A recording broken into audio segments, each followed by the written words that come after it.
یکی از خاورشناساست میگه ما اروپایی ها و مسیحی ها اگر تا سال 2000 به حقایق این قرآن پی ببریم از خوشبخت‌ترین افراد روی زمین هستیم. حقایقش رو میخوان، مسائل علمیش، اما از نظر ایمانی قبولش نمیکنن. خیلی عجیبه. صحبت من و هدف من از آغاز صحبت با این مقدمه چیه؟ این که برادرای مسلمان و خواهرایی که صدای من میشنوید به قانون خداوندی که برای ما گذاشته افتخار بکنید.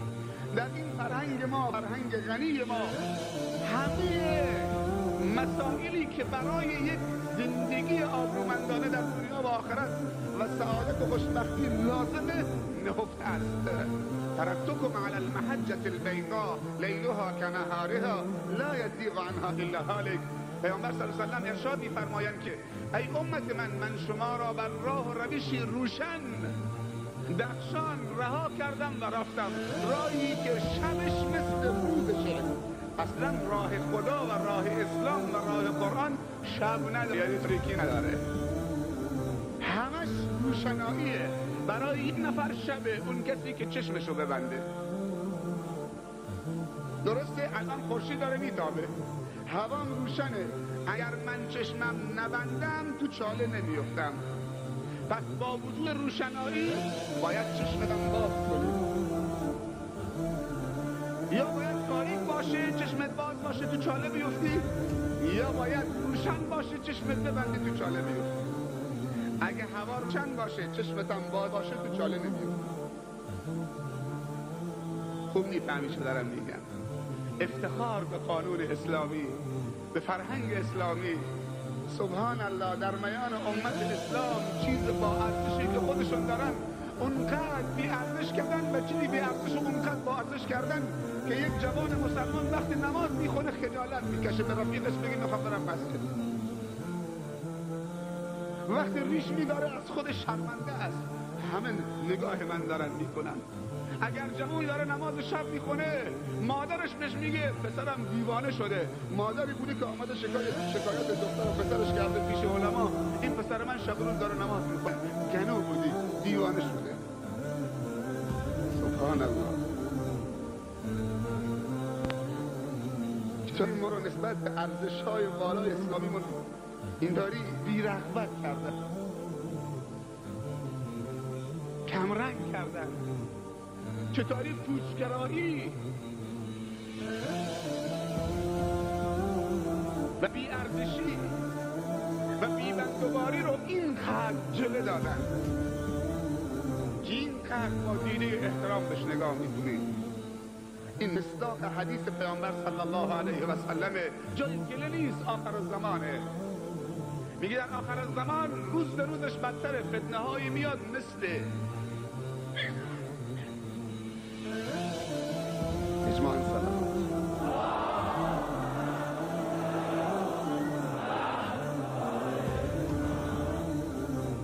مثل تاریکی شب. یصبح الرجل مؤمنا و یمسی کافرا. مرد مسلمان و زن مسلمان صبح با طلوع آفتاب مسلمانه، به غروب نمیرسه کافر میشه، تغییر دین میده.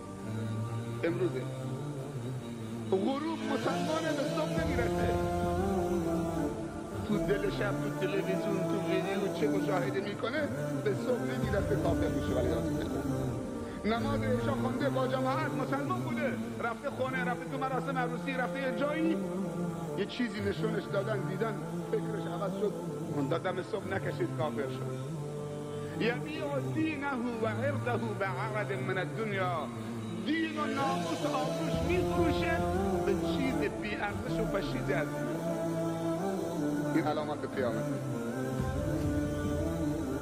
گفته در آخر زمان روزی میرسه که یک زن محجبه با حجاب ازش مسخره میکنن، همونطوری که از یک زن فاحشه و رسبی و زناکار مسخره میکنن. اما امروزه بدتر شده، از زن زناکار و رقاصه و مغنیه و آوازخوان مسخره نمیکنن.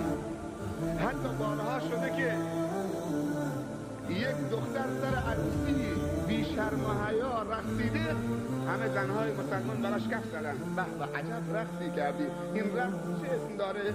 رقص کجاییه؟ از کجا یاد گرفتی؟ همینجور یک پیرزنی در یکی از مناطق سر عروسی مخنث میارن برای رقصیدن. از بس این مخنث رقصهای جوراجور میرقصه و اونهایی که از دین و ایمان بهره‌ای نداشتن شیفته خودش میکنه. بعد یک پیرزن تو جمع بلند میشه با همین پررویی میگه که صلوات رسول فرستی، عجب رقصی ماشاءالله، صلوات رسول بفرستی. برای رقص یک مخنث دست پشت کمرش میزنه، آفرین عجب رقصی. حالا برو حافظ قرآن بشو اگه کسی بهت گفت آفرین. از ماست که بر ماست. ما از دست دشمن گله نمی کنیم. آمریکا فلان کار کرد، اسرائیل فلان کار کرد، فلان کار کرد. نه، این همه بلایی که از سر دوست، بر سر دوست، از دست دوست میرسه.